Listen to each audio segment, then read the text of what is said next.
this phrase, Jim Crow. And I got to thinking about this. There's really nobody better who's alive in Washington, D.C. to talk about Jim Crow than Joe Biden. Why? Because Joe Biden was part of Jim Crow. I want you to listen to this short audio from NPR, National Public Radio, back in 1975. And I'm going to make the point to you that Joe Biden is the most racist president in the Oval Office since Woodrow Wilson.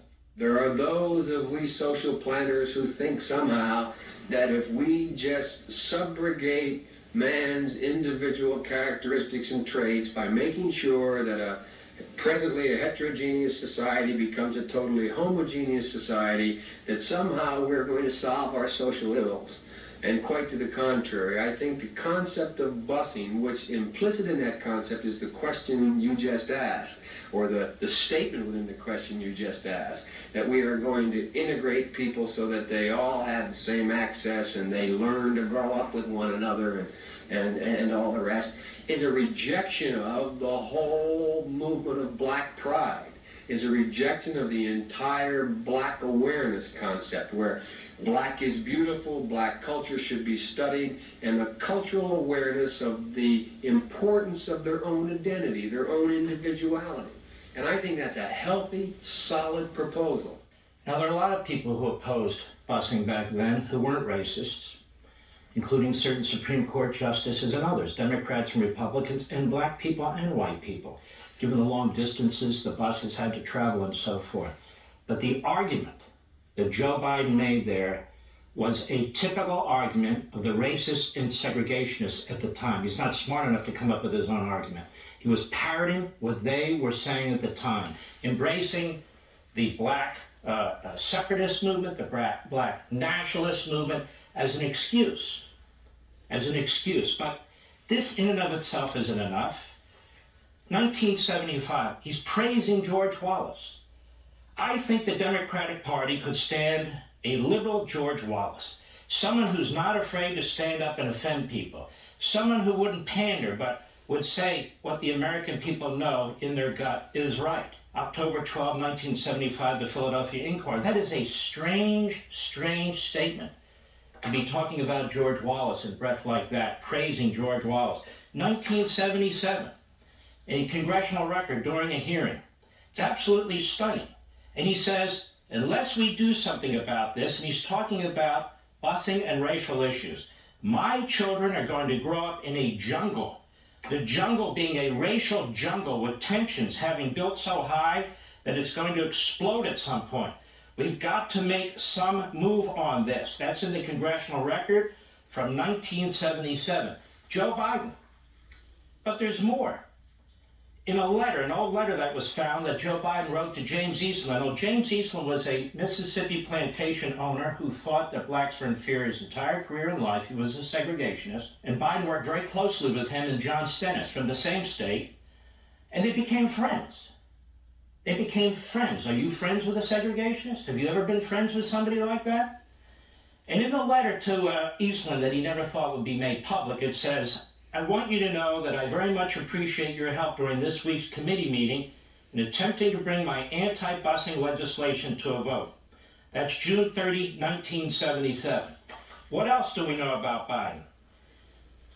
During a campaign trip to Alabama, 1987, he bragged about getting an award from George Wallace. Now, first of all, because he's such a liar, nobody can remember him getting an award from George Wallace. But that said, he bragged about it. Now, what's interesting about 1987, if I recall, George Wallace was repenting. He was meeting with black leaders in Alabama and making statements that all these things he did during his career, all these horrible things he did to black people, the things that he said and so forth, he began repenting. And yet, while in Alabama campaigning, Joe Biden's basically referring to the pre-1987 George Wallace and bragging about getting an award from him. But that's not all. In a 1998 speech, Joe Biden called 100,000 juveniles who'd been arrested for violent crimes in the United States predators. And he was talking about black predators who, quote, warrant exceptionally tough treatment. That's what he said at the National Association of Attorneys General Conference in March 1998. There's more.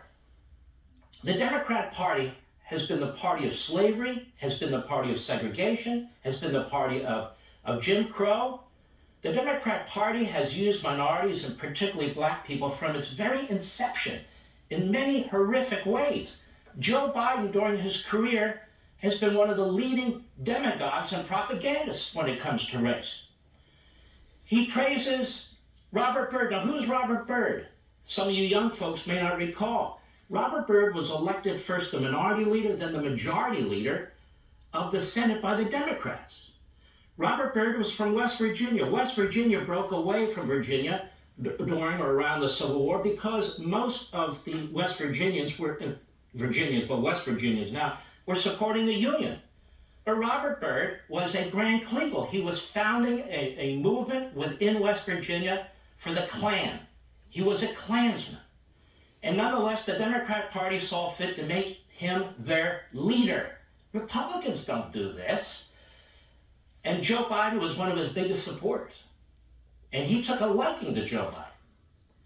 In fact, Joe Biden said during his memorial service, that is when Byrd had died, in Louisville, Kentucky, he recalled that Byrd acted as a mentor when Biden joined the Senate and stood by him through times of personal tragedy. Among other things, Biden said, "We lost the Dean of the United States Senate, but also the state of West Virginia lost its most fierce advocate. And as I said, I lost a dear friend." A dear friend. Now Joe Biden, as President of the United States, is using race again. Republican legislatures are trying to take back the electoral systems that Democrat lawyers, Democrat judges, Democrat governors, and Democrat secretaries of state seized during the course of the last election. They do not want all of the same measures in place that were in place, they said, due to the virus.